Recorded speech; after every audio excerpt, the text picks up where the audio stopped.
Hello everyone, once again welcome back to the channel. दिनैनि गोदान video नोंथां बयखौबो गोसो गोथारै बरायबाय। लोगोसे आसा खालामो इसोरनि अननायाव नोंथां बयबो मोजां दं। दिनै आंनि बुंनांगौ खोथाया बेनो जे एनिथिं एमजे आरो गेरेमसा बसुमतारीनि सायाव दुलाराय बर' फरायसा आफादा जे दुखु मोनदों, बेनिफ्राय फ्राय बांसिनै एनिथिं एमजे इउटुबार बिथांनि सायाव नैबे बनरगाव दख'रा फरायसा आफादा मा बुंदों बेखौ नायलांबानो जाबाय। जोबनायाव कमेन्ट हरबानो जाबाय। खुलुमबाय। गिबियावनो 2024 इंराजि मायथाइ आरो मागो दमासि फोरबोनि बनरगाव दख'रा दुलाराय बर' फरायसा आफादनि जानानै नोंथांमोन बयनिसिमबो गाहाम हामलायनायखौ बावहरबाय। दा दिनैहाय जोङो माखासे बाथ्राफोरखौ लानानै सानैसो इउटुबार बिथांमोननि हेंथायै जोङो माखासे बाथ्राफोरखौ जोङो बुंनो थाखाय दिनै जोङो थांखि जादों। बनरगाव दख'रा दुलाराय बर' फरायसा आफाद हिसाबै जोङो बिथांमोननि माखासे भिडिअफोरखौ जोङो नुबाय थादों, सानैसो जायफोर इउटुबार बिथांमोनखौ। दा थांनाय 14 तारिखआवहायो क'क्राझार जिल्ला दुलाराय बर' फरायसा आफादनि दैदेननायाव जोंनि जेनाखि थान्दै जख'न्थाइ कसुगाव जलायस्रियाव जानाय, बावहायो जोंनि एबसु नि दैदेननायावहायो हानजा सुरनाय हाबाफारि लानाय जादोंमोन आरो बे हानजा सुरनाय हाबाफारियाव बावहाय माखासे निसा बेसादफोरखौ गारनायनि थाखाय बाथ्राफोर बुंनाय जादोंमोन। दा बेखौ लानानै एनिथिं एमजे बिथां आरो गेरेमसा बिसोर सानै इउटुबार बिथांमोनहा जोंनि एबसुनि आफादगिरि दिपेन बर' सारखौ लानानै आरो जोंनि हानजा सुरनायखौ लानानै गोबांथार बाथ्रा बुंनायखौ जोङो नुनो मोनबाय थादों। दा बेवहाय जों बेखौनो बुंनो नागिरदों, एबसुआ हारिनि सिनायथि, थामोनथा आरो रैखाथिखौ लानानै खामानि मावगासिनो दङ। एबसुआ हारियाव खौसेथिनि थाखाय खामानि मावगासिनो दङ। एबसुआ बिटिआर गोरोबथानि दफाफोरखौ मावफुंनायनि थाखाय खामानि मावगासिनो दङ। एबसुआ समाजखौ ड्राग्स आरो फेग्रा मुवानिफ्राय अराय गोजानाव दोननो थाखाय खामानि मावगासिनो दङ। दा बेबायदि समाव एनिथिं एमजे आरो गेरेमसा बसुमतारी इउटुबार सानैया एबसुखौ जानला मोनला बखिलाबाय थानाय बा बुंनाय खौ एबसुआ आरोबाव सह्य खालामनानै थानायनि बावहाय सीमा बारबाय।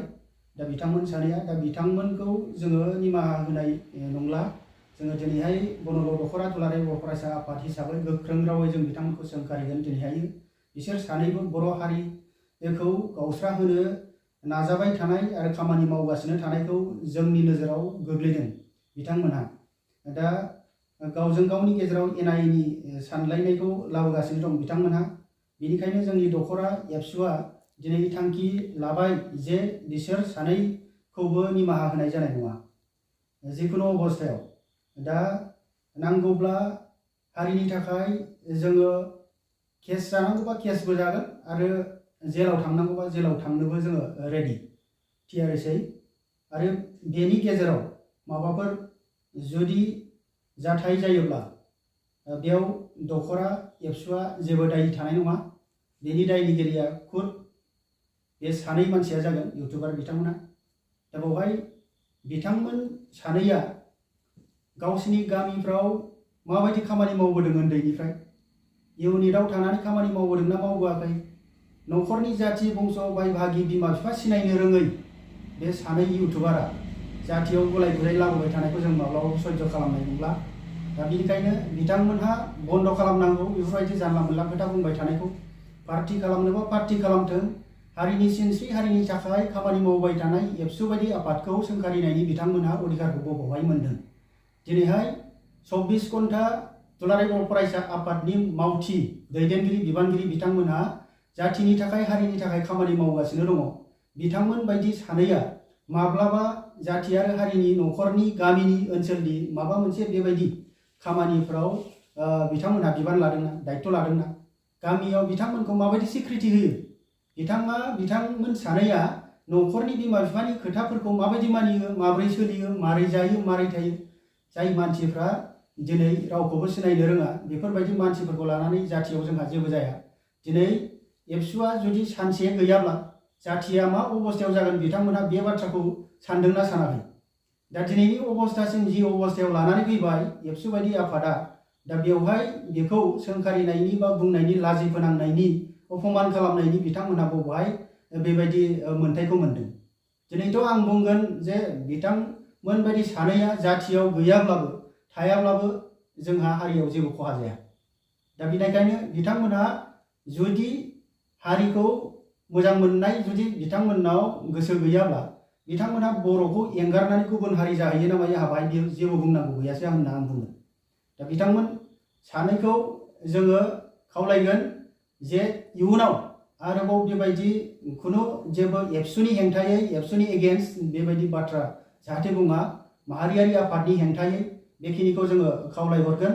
थाबैनो बन्द' खालामनांगौ आरो इयुनाव जुदि बेफोरबायदि बाथ्रा बुंबाय थाबावोब्ला बेनि माबा मोनसे फिन जाथायनि दायनिगिरिया खुद बिथांमोन सानैया जागोन। दा बेखौ जोङो गोख्रों रावजों जोङो गणगत दख'रा दुलाराय बर' फरायसा आफादनि जानानै बुङोब्ला गोबां बुंनो हायो बिथांमोन सानैनि एगेन्स्टआव। नाथाय जोङो जाथिनि हारिनि खामानि मावग्रा सानग्रा जोङो बुजिगौ सोरबायदि मानसिजों माबायदि बुंनांगौ माबायदि रायज्लायनांगौ जोङो मिथियो। बिथांमोनखौ जों जाम्बा होननानै माथा गाज्रि खर' गाज्रि होननानै जों रेहाय होनो हायोब्लाबो दिनैहाय अभार जाबाय बिथांमोना। आरो बिथांमोनखौ बिदि लाइ होबाय थानाया जोंनि समाजनि थाखाय बिराद मोनसे गाज्रि थासारि लाबोगोन। दा बेनिखायनो जाम्बा होननानै खर' गाज्रि होननानैबो जों रेहाय होनाय बा लाइ होनाया बेवहाय जोंनि थाखाय उपजुक्त जानाय नंला। दा बेनिखायनो नङाबा गुबुनफ्राबो बेबायदिनो लाइ मोनगोन। आरो माखासे इउटुबारफोर दंबावो जायफोर इउटुबारफ्रा बेबायदिनो दिन दिन बकितलाबाय थानाय बुंलाबाय थानाया जायो। जिहेतु बिथांमोनहा इउटुब सालायो, इउटुब सालायनायाव थाखा फैसा मोननायनि थाखाय बिथांमोनहा बुंदों ना मादों बेजों खोथा गैया। किन्तु अन्तत जाथिनि माहारियारि आफादफोरखौ बा एबसुखौ सोंखारायनिफ्राय बिथांमोनहा गोजानाव थानांगौ बेखिनि बाथ्राखौ बुंगोन। जातिखौ गावसोर नङाबा दैदेननो हायै बायदि बिथांमोनहा गावसोरखौनो साननानै लानानै बुंगासिनो दं, खालामगासिनो दङ। किन्तु बेवहाय जोङो माब्लाबाबो सयज' खालामनाय नंला। आरो एबसुखौ आगुनि बायदि खामानि मावनो थाखाय आरो जातिनि गेजेराव गोख्रों आखाइजों दबथायनायनि थाखाय बिथांमोनहा फोरोंनांगौ गैया। सम आरो सिचुएसनखौ लानानै एबसुआ मा समाव माबोरैहाय डिसिसन लानानै खामानि मावनांगौ बेखौ मोजाङैनो बुजिगौ। आरो बे भिडिअखौ एसेखिनियावनो दोनथ'बाय। थेंक इउ भेरि माच फर वाचिं। लाभ इउ अल।